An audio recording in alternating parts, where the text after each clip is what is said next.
प्रिय विद्यार्थियों, आज के इस ई व्याख्यान में आपका स्वागत है। आज हम एमए फाइनल में याज्ञवल्क्य स्मृति के व्यवहाराध्याय में दाय भाग प्रकरण को पढ़ना आरंभ करते हैं। याज्ञवल्क्य स्मृति आपके तृतीय प्रश्न पत्र के रूप में लगाई गई है। इस पुस्तक में से दाय भाग आपके सिलेबस में रखा गया है। दाय भाग से अभिप्राय है संपत्ति का अधिकार।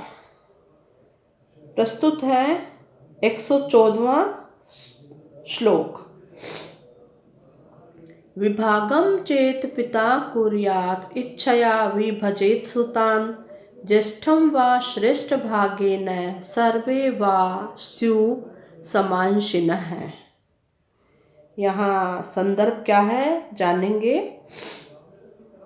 प्रस्तुत श्लोक में संपत्ति के विभाजन का काल माने समय तथा विभाग के कर्ता का निरूपण किया गया है।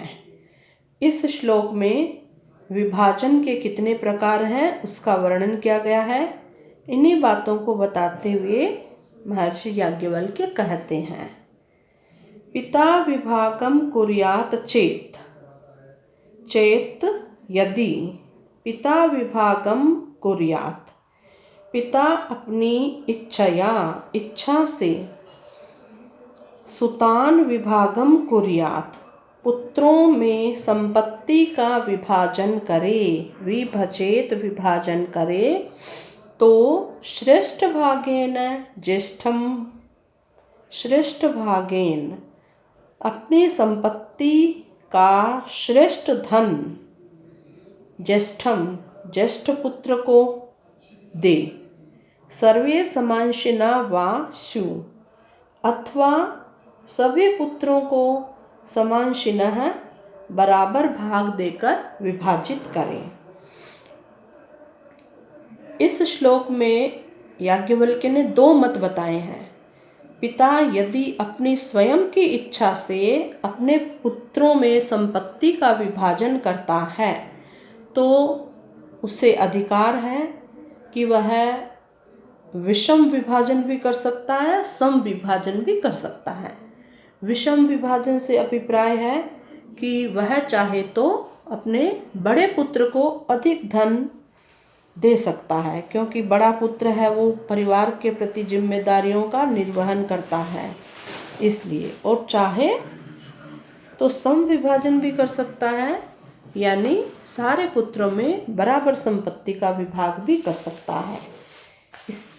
इसे हम समझ लेते हैं।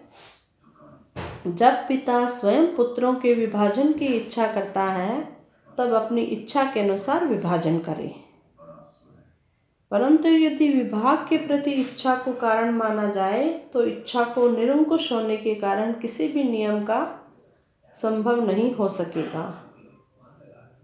अपनी संपत्ति में से ज्येष्ठ पुत्र को श्रेष्ठ संपत्ति प्रदान करे, ज्येष्ठ पुत्र को श्रेष्ठ भाग दे, मध्यम पुत्र को मध्यम भाग तथा कनिष्ठ पुत्र को धन का कनिष्ठ भाग देकर विभाजित करे।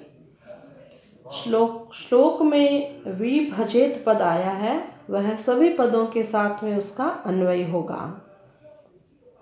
यहाँ पर मनु ने स्वयं कहा है, सभी द्रव्यों में यानी सभी धनों में जो धन श्रेष्ठ हो उसका 20वां भाग उद्धार रूप में ज्येष्ठ पुत्र को देना चाहिए, मध्यम पुत्र को उसका आधा देना चाहिए तथा सबसे छोटे पुत्र को चौथा भाग देना चाहिए।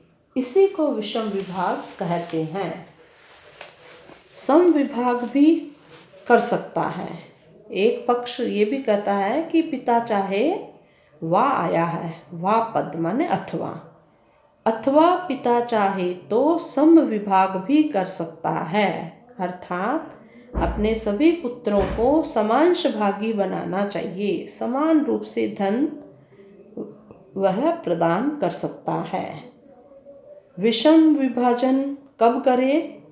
यह विषम विभाजन केवल स्व अर्जित धन विषयक है, अर्थात पिता जिस धन को स्वयं उपार्जित किया है, पिता ने स्वयं जिस धन को कमाया है, उस धन का विभाजन वह अपनी इच्छा के अनुसार सम या विषम कर सकता है।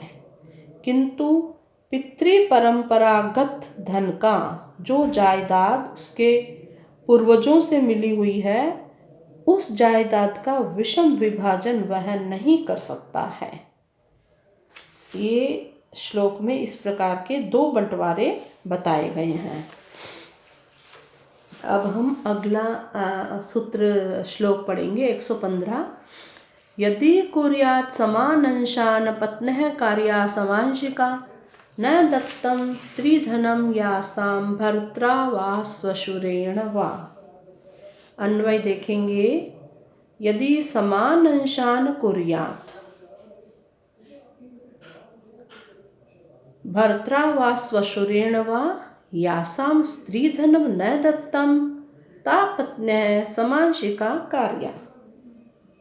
यदि समान अंशान कुर्यात्, यदि सभी को बराबर भाग संपत्ति का दिया जाए, तब भर्त्रा व स्वसुरेण वा, भर्त्रा पति के द्वारा अथवा स्वसुरेण वा स्वसुर के द्वारा, यासाम जिन स्त्रियों को स्त्री धनम न दत्तम, स्त्री धन नहीं दिया गया हो, पत्न्यः उन पत्नियों को समांशिका कार्या, अपने पुत्रों के समान ही संपत्ति में से उनके बराबर धन कार्य देना चाहिए। यहाँ मैं आपको बताना चाहूँगी कि प्राचीन काल में बहुविवाह प्रथा प्रचलित थी। कई बार एक व्यक्ति के 2 या 3 पत्नियाँ होती थी। तो यदि पहली पत्नी को तो संपत्ति मिलती ही है, उसके जेवर वगैरह चढ़ाते हैं, दूसरी तीसरी पत्नी को कई बार जेवर वगैरह धन नहीं मिलता है। तो उस स्थिति में यहाँ पर बताया है कि यदि वह पति समान रूप से विभाजन करता है अपनी संपत्ति का, पुत्रों में समान रूप से विभाजन करता है, तब जिन पत्नियों को पति व स्वसुर के द्वारा स्त्री धन नहीं दिया गया है, उन पत्नियों को भी पुत्र के समान अंश यानी भाग दे, अर्थात पुत्र के समान अंश का भागी बनाए। जिन स्त्रियों को स्त्री धन दिया गया है, उनको पुत्र के भाग के अपेक्षा आधा भाग देना चाहिए।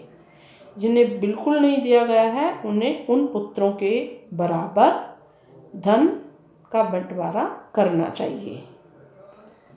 तो विद्यार्थियों, आज की क्लास में हम इतना ही पढ़ेंगे।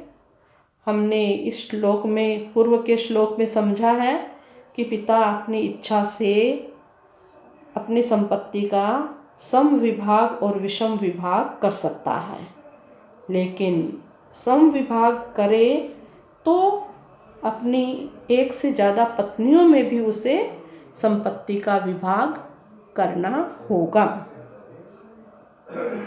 आज की कक्षा में इतना ही पढ़ते हैं बच्चों। धन्यवाद।